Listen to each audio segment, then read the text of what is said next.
Hello ladies and gentlemen, and welcome back to Georg Mack Plays the Classics. Try to score more than your opponent in Touchdown Fever.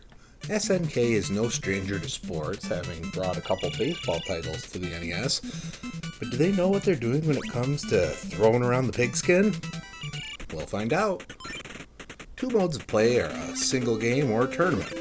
Choose from one of 12 cities to represent for the Eastern or Western Conference. I noticed Detroit is an available choice, so of course, I picked them. My first opponent would be Chicago. The game starts with the computer kicking off, and it's a vertical scrolling screen. That kickoff sure didn't go very far. In fact, none of them do.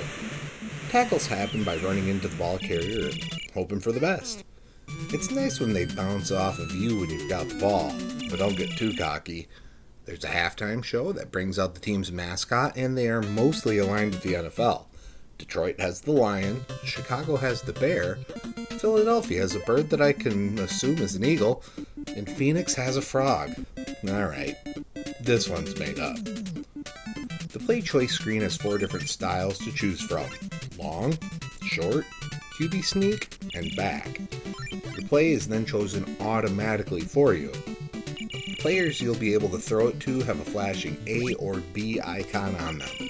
Surprisingly enough, there are 11 players on the field for both teams, but they're mostly useless. When you decide to throw the ball, it goes in the general direction of the receiver, but then you take control of the receiver and have to get in the path of the ball to complete the catch. I found it best to lead the receiver a good distance if possible, because the receiver gets super slow when they catch the ball. Be careful that you don't throw in the direction of the defender, because they'll pick it off if you do. If you get to 4th down, you should punt. But like kickoffs, they only go around 25 yards.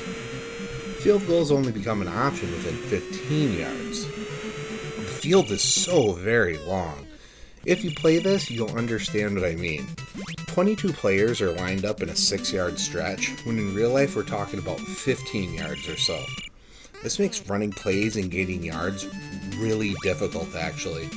You may think you made a long pass going up half the screen, but you only got 4 yards. The run game requires you to throw the ball like a pass, but you can't control the back to receive it. I didn't use the run plays very much, but the QB sneak is useful when you have less than a yard to go. Defensive plays are chosen automatically. After a few series, you will have seen most of the plays the computer is going to run, and you can begin to anticipate.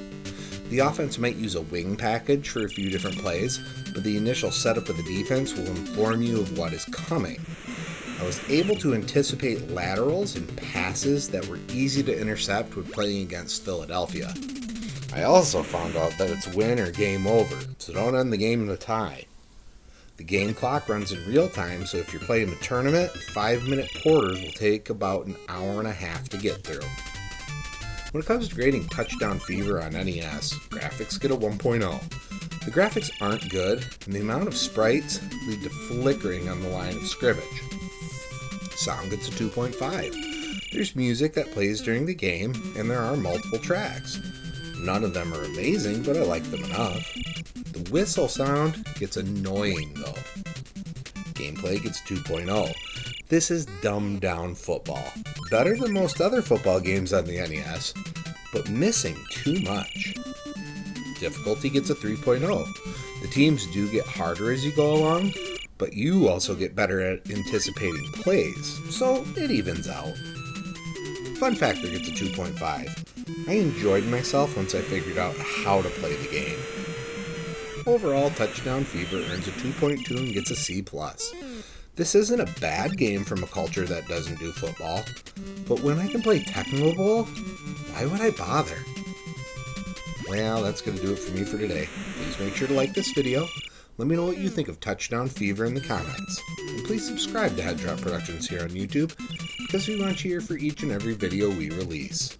Because it is your destiny.